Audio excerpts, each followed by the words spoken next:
This is a picture of me and my brother from when I was about 5 years old in the early 1980s. When I reflect on my own experience, I realize that from a very young age, I internalized that I wasn't normal, which was bad, that my needs were unreasonable, that I was unlikable, and that I had to change. And these beliefs, coupled with environmental stressors, led to anxiety, panic attacks, shame, stress, depression, meltdowns, and further trauma. My anxiety disorder is necessary for my survival because I have to be hyper-aware almost 100% of the time in order to successfully hide and suppress my natural autistic tendencies. Wherever I am, whether I'm at home with my family or at school or at work, I'm required to quote-unquote mask my weird and attempt to pass as quote-unquote normal or neurotypical.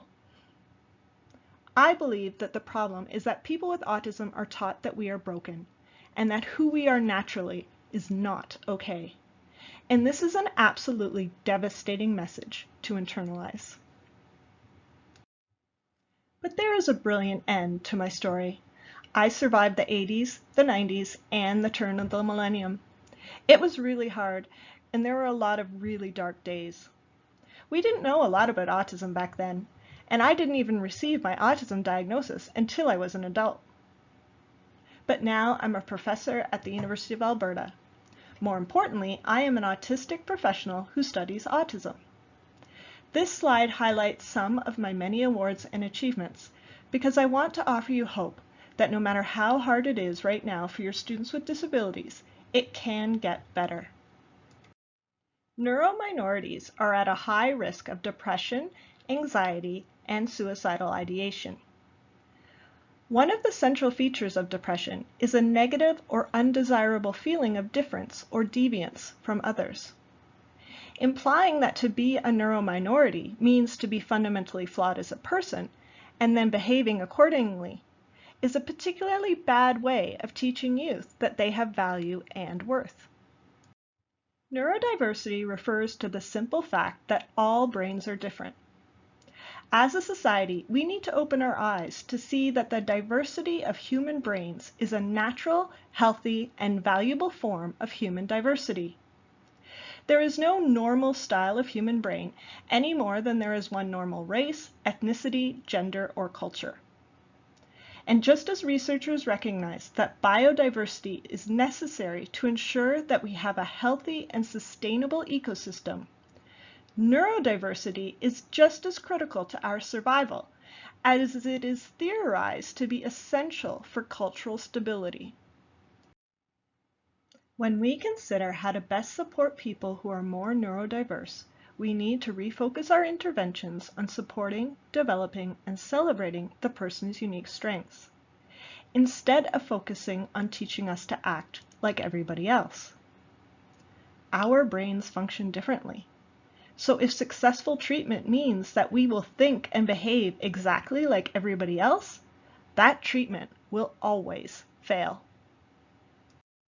Think of it like this.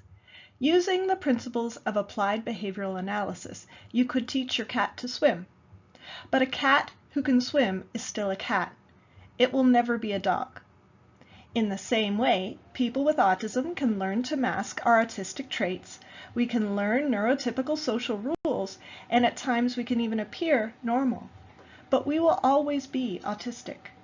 So the treatment goal has to be, how do we best support the individual to become a neurodiverse adult who flourishes? If we want to stop the rampant mental health problems among neurominorities, we have to make different choices. We need to stop stigmatizing people who are neurominorities as quote-unquote less than normal. Instead, we must learn to emphasize the positives of neurodevelopmental differences.